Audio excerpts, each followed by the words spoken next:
Hello everyone. In this video, I will show you how to fix Wi-Fi not showing up on Windows 11 or 10. If you find this guide useful, consider subscribing and leaving a like. Thank you. The first step would be to search for Run here.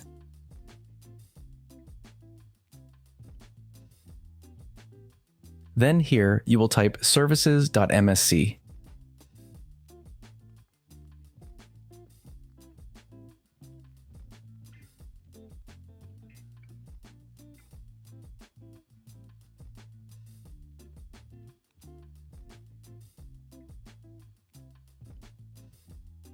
Here, go down until you find WLAN autoconfig.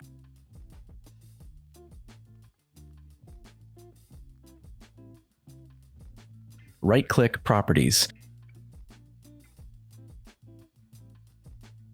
In Startup Type, set it to Automatic.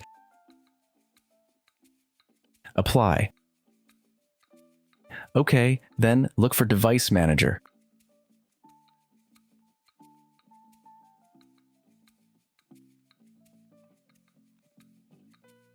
Click on Network Adapters.